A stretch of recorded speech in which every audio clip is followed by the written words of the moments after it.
À 8h moins le quart, l'interview vérité d'Europe 1. Il est un des 4 policiers devenus une cible des voyous samedi à Viry-Châtillon. Un cauchemar dont on ne sait pas encore si son collègue âgé de 28 ans sortira vivant ou pas. Sébastien a accepté de se confier à Martin Fenot, de raconter le cauchemar qu'il a vécu ce week-end. On était de mission Vigipirate, on était 2 véhicules. On était en position statique, on appelle ça, de surveillance d'un poteau où se trouve une caméra qui filme la cité, qui a été mise en place, qui a déjà été attaquée. Donc on avait cette mission de sécuriser. Et ils ont, je sais pas par où ils sont passés, mais ils sont arrivés dans le dos du 2e véhicule pour pouvoir tout de suite l'agresser.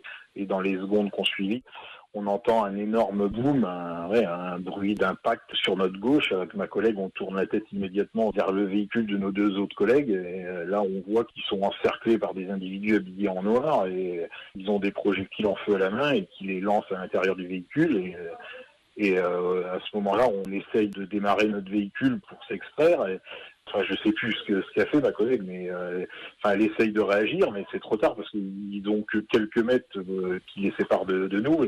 Et à ce moment-là, ils nous foncent dessus, ils agressent ma collègue et ils nous jettent plein de projectiles enflammés dans le véhicule. À quoi vous avez pensé? Parce que vous avez dû avoir une frayeur incroyable en fait au moment. Bah oui, parce que là, je me dis, si je sors pas, je vais mourir, quoi. Et c'est pour ça que je hurle à ma collègue, faut sortir, parce que j'ai déjà des projectiles qui ont éclaté dans mon dos, je commence à sentir la chaleur du feu.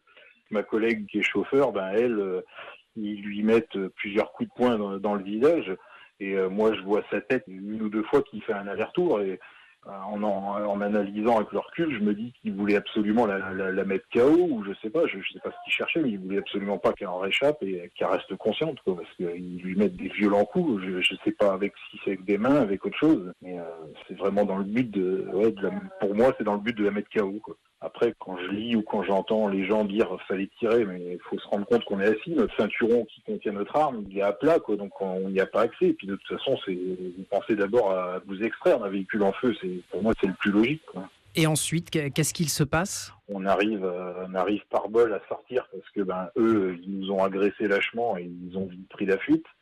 Donc on court à l'opposé d'eux dans la rue. Puis à ce moment-là, moi j'ai l'expérience où je sais pas ce qui fait que j'arrive à rester lucide. Et je m'arrête de courir, je me retourne parce que je veux savoir où sont mes 2 autres collègues, quoi. Et là, qu'est-ce que vous voyez? Là, je vois la collègue féminine qui est la 2e plus touchée. Je la vois arriver avec la tête en sang. Je vois qu'elle est consciente, elle a la tête en sang, mais elle court vers moi. Je la laisse me dépasser parce que je veux savoir mon dernier collègue. Et mon dernier collègue, je le vois rentrer dans mon champ de vision et il est en feu, notamment au niveau du haut du corps, et il hurle tout ce qu'il fait. Et moi, je cours vers lui et je lui crie de lever les mains. Je lui arrache son polo vers le haut pour le retirer. Et puis j'étouffe les flammes avec ma main protégée, avec l'autre qui ne l'est pas. Et je fais tout pour éteindre les flammes. Je réussis et puis je le prends en charge. Et j'essaye de retrouver mes 2 autres collègues qui, entre-temps, ont été pris en charge par des badauds d'une petite cité à côté où les gens ont fait un travail formidable et ils nous reçoivent, ils essayent de nous protéger d'une éventuelle attaque, quoi. Est-ce que vous les voyez, ceux qui vous agressent? Est-ce que vous arrivez à distinguer leur visage? Leur visage, malheureusement, non, parce que au moment où ils nous agressent et où ils sont près du véhicule, en fin de compte, de ma position assise, je vois jusqu'au haut de leur corps. Quand ils foncent dessus, j'ai l'impression de voir des capuches ou des cagoules, mais c'est trop vague et c'est trop rapide. Ils sont tous habillés en noir, c'est tout ce que je vois. D'après leur morphologie, par l'habitude d'essayer de toujours mémoriser les gens, j'ai l'impression qu'ils sont jeunes, j'ai l'impression qu'ils sont plutôt flués au niveau de leur corps, mais c'est tout ce que je vois. J'ai pas possibilité de voir autre chose. Après, l'agression est trop violente. Quelles sont les images marquantes qui vous hantent encore? Les seules choses que je me souviens, c'est Vincent qui me dit aide-moi, je suis en feu. Et puis après, quand je l'ai éteint, le pot, il me hurle qu'il sent plus ses mains, Et c'est ça qui m'empêche de dormir, c'est ce qui me tourne dans la tête tout le temps, quoi. C'est les images qui tournent en boucle et sans doute cette cité en particulier que j'ai plus du tout envie de revoir. C'est parce que c'est associé à des visions d'horreur.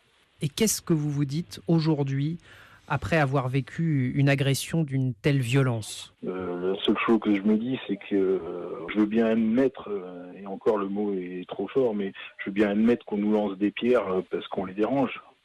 Mais là, venir pertinemment mettre le feu et bloquer des êtres humains dans un véhicule, non, là, c'est plus possible. C'est pas juste une caméra qui les dérange. Ça va beaucoup plus loin. Là, on veut vraiment tuer des fonctionnaires de police et ça, c'est inadmissible. Ça ne doit pas exister. Voilà, document recueilli par Martin Fenaud. Pour l'instant, c'est la loi du silence dans le quartier. Tout le monde se tait. Les enquêteurs ont donc décidé de mettre à disposition de ceux qui voudraient témoigner un numéro vert. Ce numéro, c'est le 0805 200 448. 0805 200 448, numéro que vous retrouvez sur notre site europe1.fr. Europe 1, il est